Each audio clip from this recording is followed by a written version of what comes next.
और बुलेटिन की शुरुआत इस वक्त की बड़ी खबर के साथ करेंगे। दिल्ली से बड़ी खबर है, बीजेपी की बैठक खत्म हो गई। केंद्रीय चुनाव समिति की बैठक खत्म हो चुकी है और करीब 2 घंटे से ज्यादा देर तक ये बैठक चली, जिसमें पीएम मोदी की अध्यक्षता में ये बैठक आयोजित की गई थी। उम्मीदवारों के नामों पर मंथन हुआ और आपको बता दें कि इस बैठक में केंद्रीय गृह मंत्री अमित शाह भी शामिल थे। और न्यूज 18 संवाददाता अमितेश अधिक जानकारी के साथ जुड़ गए हैं। अमितेश, 2 घंटे से ज्यादा वक्त तक मंथन हुआ है, क्या माना जाए उम्मीदवारों के नाम फाइनल कर दिए गए हैं? क्या लगता है कब तक ऐलान कर सकती है बीजेपी? देखिए, केंद्रीय चुनाव समिति की बैठक लगभग 2 घंटे चली। उसके बाद अलग से अभी भी बीजेपी मुख्यालय में एक बैठक हो रही है, जिसमें झारखंड बीजेपी कोर ग्रुप के साथ गृह मंत्री अमित शाह और बीजेपी के राष्ट्रीय अध्यक्ष जेपी नड्डा बैठे हुए हैं। तो नड्डा और अमित शाह के साथ वही बैठक जारी है झारखंड बीजेपी कोर ग्रुप की, और इसमें तमाम जो नामों पर चर्चा हुई है उसके बाद अलग से बैठक चल रही है। केंद्रीय चुनाव समिति बैठक खत्म होने के बाद जो सूत्र बता रहे हैं उसके मुताबिक 50 से ज्यादा नामों पर अंतिम मुहर लगा दी गई है, और कुछ ऐसे नाम हैं जो कि अभी जहां पर गठबंधन को लेकर के भी बातचीत चल रही है, चाहे आजसू के खाते में जाने वाली सीट हो या फिर जेडीयू या फिर एलजेपी रामविलास को अगर सीट देने की बात हो, तो गठबंधन में जाने वाले जितनी भी सीटें हैं उन तमाम सीटों पर, और कुछ और सीटें हैं जहां पर आज मुहर नहीं लगी है, लेकिन ज्यादा अधिकतर सीटों पर चर्चा हुई है केंद्रीय चुनाव समिति की बैठक में। और जो सूत्र बता रहे हैं उसके मुताबिक 50 से ज्यादा सीटों पर अंतिम मुहर लग गई है आज केंद्रीय चुनाव समिति की बैठक में। लेकिन कब औपचारिक तौर पे उम्मीदवारों के नाम की घोषणा होगी, इसको देखना होगा, क्योंकि अभी वक्त है नॉमिनेशन में, तो हो सकता है बीजेपी 1 से 2 दिन का समय ले, लेकिन अभी इस बैठक के बाद सब कुछ क्लियर हो पाएगा। जो एक बैठक अलग से चल रही है। अमितेश, क्या लगता है ये सीटों का जो फॉर्मूला है उसे तय कर पाना एनडीए गठबंधन के लिए जो है ठीक रहेगा और बहुत जल्दी हो जाएगा? क्योंकि देखिए जिस तरीके से बयान सामने आ रहे हैं, आजसू भी कह रहा है कि उसे डबल डिजिट में जो है सीटें चाहिए, जेडीयू की तरफ से भी 11 सीटों की दावेदारी कही जा रही है, लेकिन बीजेपी जो है उतनी सीट देने के लिए तैयार नहीं है, जो अंदर खाने से खबर अब तक मिल पा रही है। तो क्या लगता है सीटों का तालमेल बिठ जाएगा आसानी से? देखिए, जहाँ तक आजसू का सवाल है, आजसू भले ही 11-12 सीटों की मांग कर रहे हैं, लेकिन बीजेपी उसे 9 सीटें दे सकती है, 9 से 10 सीटें दे सकती है, लेकिन आजसू चाहती है हर हाल में उसे डबल डिजिट में सीटें मिले, जिससे एक सम्मानजनक समझौता हो। आजसू ये चाहती है। दूसरी तरफ अगर जेडीयू की बात करें तो जेडीयू के खाते में 2 सीटें दी जा रही हैं बीजेपी की तरफ से, लेकिन जो हमारे सोर्स बता रहे हैं उसके मुताबिक जेडीयू 3 सीटें चाहती है। तो 2 और 3 के बीच में जेडीयू के साथ अभी बातचीत चल रही है, मामला अभी वहां पर अटका है। और दूसरी तरफ एलजेपी रामविलास की बात करें तो पिछली बार लोजपा 1 सीट पर विधानसभा चुनाव लड़ी थी, जब दोनों पार्टी आरएलजेपी और एलजेपी रामविलास एक साथ थी। लेकिन इस बार चिराग पासवान चाहते हैं कि एलजेपी रामविलास को सीटें मिले। हो सकता है लोजपा रामविलास के खाते में 1 सीट चली जाए। तो तमाम ऐसे जो सीटें हैं जहां पर गठबंधन को लेकर के बातचीत चल रही है, और उसके अलावा कुछ और भी सीटें हैं जहां पर आज की बैठक में मुहर नहीं लगी है। मतलब ये माना जाए अमितेश की पेच है किसी जगह पर, कुछ सीटों पर पेच जो है बरकरार है। देखना होगा कैसे इसे सुलझाया जाता है। आप इस खबर पर नजर बनाए रखें। शुक्रिया इस अपडेट के लिए। और देखिए, झारखंड लोकतंत्र के सबसे बड़े त्योहार का इंतजार जो है खत्म हो चुका है और विधानसभा चुनाव के तारीखों का ऐलान हो गया है। ग्राफिक्स के जरिए आपको हम समझा रहे हैं।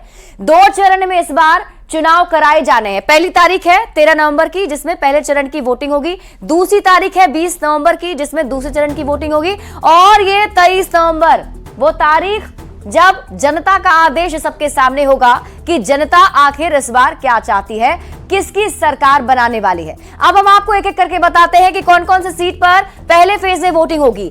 कोडरमा बड़काकाना की सीट है, जहां पर 13 नवंबर को पहले चरण में वोट डाले जाएंगे। बड़कागांव, हजारीबाग, सिमरिया की सीटें हैं। फटाफट आपको बताते हैं अगली सीट की बात करेंगे। चतरा, बहरागोड़ा, घाटशिला की सीटें हैं, जहां पर पहले फेज में वोट डाले जाने हैं। इसके साथ ही आगे बढ़ते हुए अगली सीट की अगर हम बात कर ले, देखिए पोटका जो कि एसटी सीट है, जो सलाई की सीट, और जमशेदपुर पश्चिमी की सीट है, जहां पर पहले फेज में वोटिंग डाले जाने, यानी कि 13 नवंबर को वोट डाला जाएगा।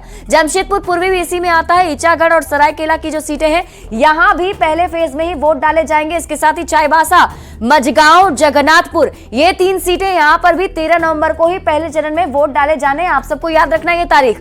मनोहरपुर, चकधरपुर और खरसावा की जो सीटें हैं, यहां भी पहले चरण में ही वोट डाले जाएंगे। और देखिए तमाड़ की सीट है, तोरपा और खूंटी, ये सीटें भी हैं जहां पहले चरण में ही वोट डाले जाने हैं।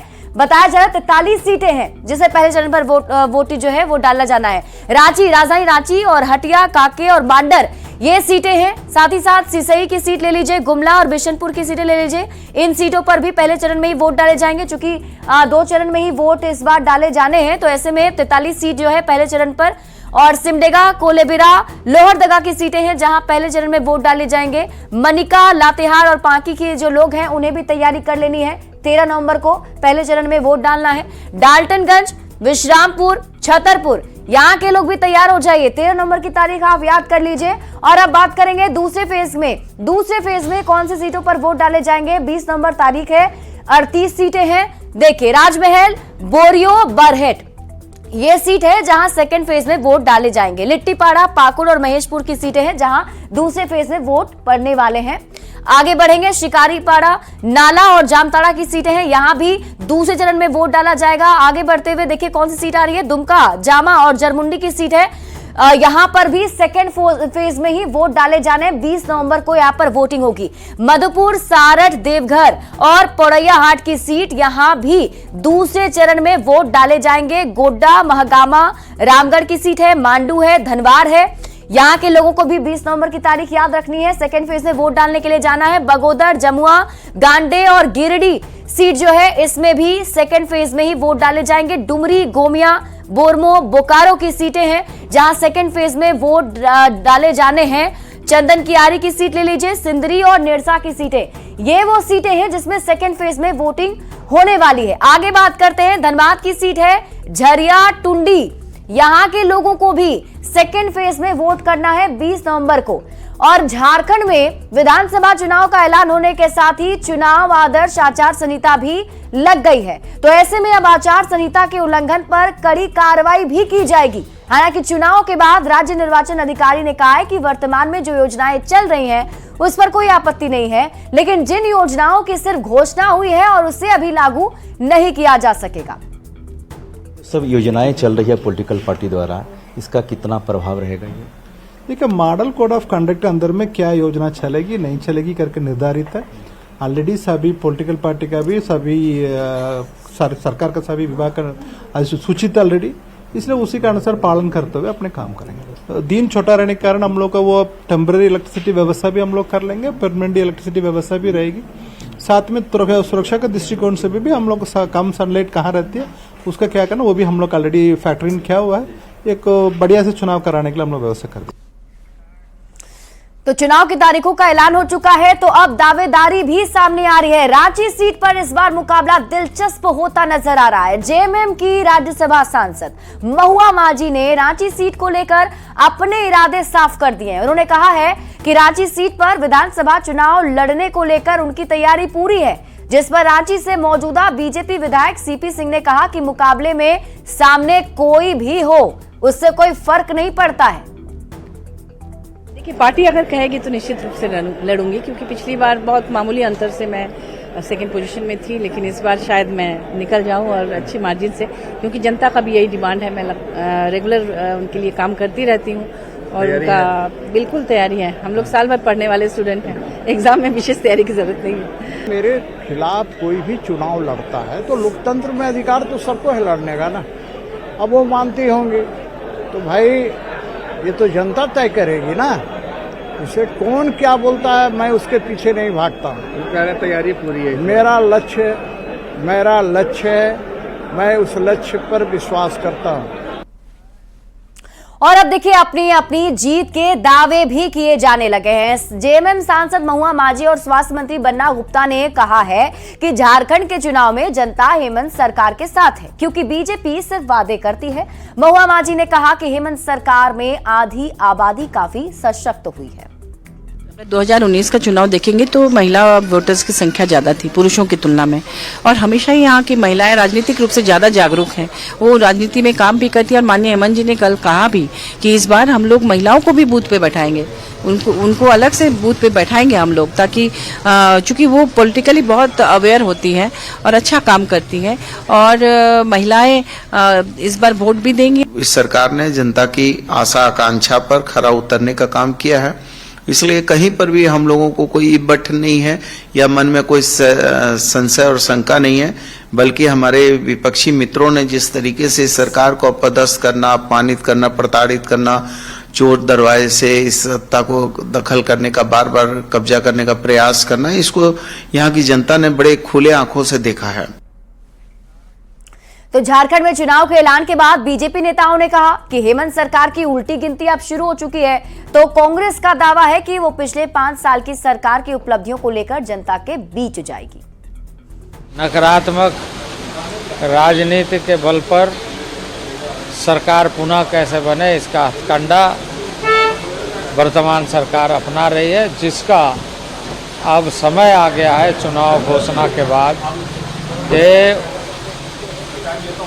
यह सरकार अब अपना उल्टी गिनती शुरू हो गई। राज्य सरकार के खिलाफ पूरे राज्य में माहौल है। लोग चाहते हैं, लोग त्रस्त हैं कि ये भ्रष्ट सरकार जाए। जल जंगल जमीन से लेकर हर एक चीज़, बालू हो कोयला हो, हर चीज़ों को ये लूटने और लुटाने का काम किया है। लोकतंत्र का त्योहार है और जिस तरह से गठबंधन की सरकार ने काम किया है और हाल में मुख्यमंत्री जी ने महिला योजना को 2500 भी कर दिया, मुझे लगता है उससे अच्छा असर पड़ेगा। और जो काम जो सरकार ने किया है, जो समाज के हर वर्ग के लिए, गरीब, जनरल कैटेगरी के लोग हों, SC ST OBC के लोग हों, माइनॉरिटीज के लोग हों, तो मुझे लगता है कि सबके वोट मिलेंगे।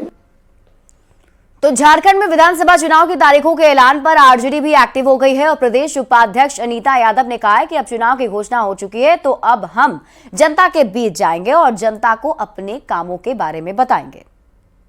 ये जो 5 साल था महागठबंधन का, काफ़ी संघर्ष हम लोग किए हैं, क्योंकि भाजपा के द्वारा हमेशा सरकार को जो जनता के द्वारा चुनी गई थी अस्थिर करने की कोशिश की गई, लेकिन हम लोग हर समय तैयार थे और जनता के बीच थे।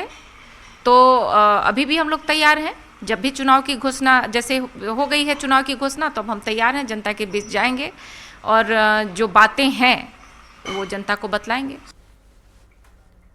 तो झारखंड में चुनाव का ऐलान हो चुका है, लेकिन चुनाव के ऐलान से पहले जनता से किए वादे पूरे करने की ऐसी जल्दबाजी दिखी कि रांची से बीजेपी विधायक सीपी सिंह ने अपने आवास पर सीढ़ियों पर ही शिलान्यास कर दिया। सीपी सिंह ने जिन योजनाओं का शिलान्यास किया है वो करीब 1.5 करोड़ की है।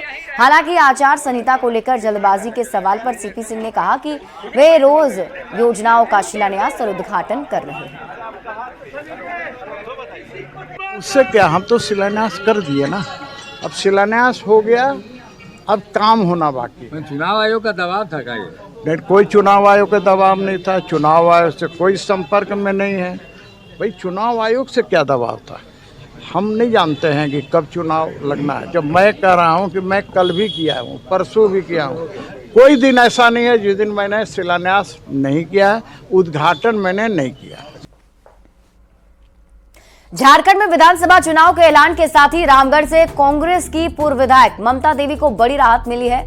निचली अदालत से मिली सजा पर हाईकोर्ट ने स्टे लगा दिया है, जिसके बाद ममता देवी के समर्थकों में जबरदस्त उत्साह देखने को मिला और आतिशबाजी कर जमकर खुशियां मनाई गई। ममता देवी ने कहा कि वे अब खुलकर अपने क्षेत्र में जनता की सेवा कर सकेंगी। हालांकि चुनाव लड़ने के सवाल पर फिलहाल वो बचती दिखी। गोला गोली कांड में दिसंबर 2023 में दोषी मानते हुए निचली अदालत ने उन्हें सजा सुनाई थी, जिसके बाद उनकी विधानसभा सदस्यता चली गई थी।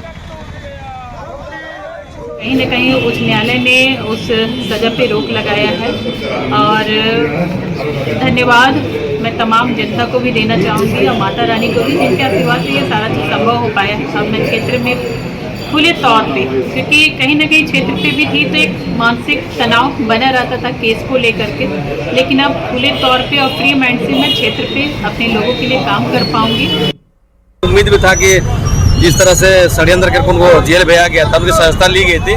हम लोग का पूरे कार्यकर्ता और पूरे ऊपर वाले पे भरोसा था कि उनको बहुत जल्द रिहा कर दिया जाएगा, चुनाव लायक हो जाएंगे। और मुझे लगता है कि इस बार 2024 का जो चुनाव है उसमें शायद प्रत्याशी बन के उतरेंगे, क्योंकि अभी पार्टी की तो टिकट घोषणा हुआ नहीं है। झारखंड विधानसभा चुनाव के रणभेरी बजने के साथ ही सीट शेयरिंग को लेकर गहमागहमी बढ़ गई है। एनडीए के सहयोगी चिराग पासवान की पार्टी पर अभी कुछ भी खुलकर सामने नहीं आया, लेकिन चिराग की पार्टी के नेता इस बार 2014 की तुलना में ज्यादा सीट मांग रहे हैं। 2014 में एलजेपीआरवी को 1 सीट मिली थी। सीट 2014 में झारखंड में मुझे मिली थी, इस बार हम उम्मीद करते हैं जिस तरह से मेरे राष्ट्रीय अध्यक्ष जी आदरणीय चिराग पासवान जी और आदरणीय अमित शाह जी के बीच में सकारात्मक बैठक हुई है, मुझे लगता है कि 2014 से ज्यादा सीटें झारखंड में देकर के एक सम्मानजनक स्थिति में मुझे सीट मिलने की उम्मीद है। तो झारखंड एक बार फिर विधानसभा चुनाव के मुहाने पर खड़ा है। राजनीतिक दल प्रदेश में अपनी जीत का झंडा बुलंद करने के लिए समीकरण सेट करने में लगे हैं, लेकिन एक समीकरण ऐसा है जो झारखंड के अलग राज्य बनने के बाद से अभी तक नहीं बदला है। रघुवर दास को अगर छोड़ दें तो आज तक कोई भी झारखंड का ऐसा मुख्यमंत्री नहीं बना जिसने अपना 5 साल का कार्यकाल पूरा किया हो। ये रिपोर्ट देखिए।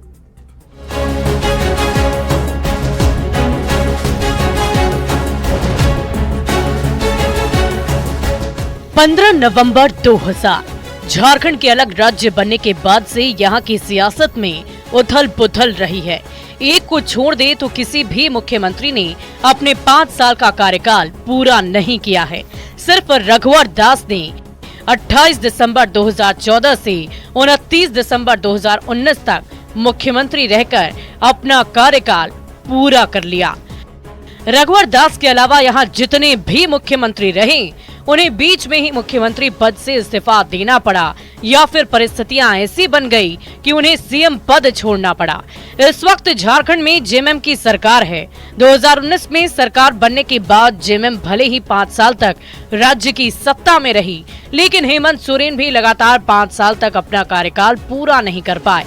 जेल जाने के बाद उन्हें भी इस्तीफा देना पड़ा था, लेकिन राज्य में सबसे कम समय तक मुख्यमंत्री रहने का रिकॉर्ड भी जेएमएम के पास ही है। और यार एक छोटे से ब्रेक के लिए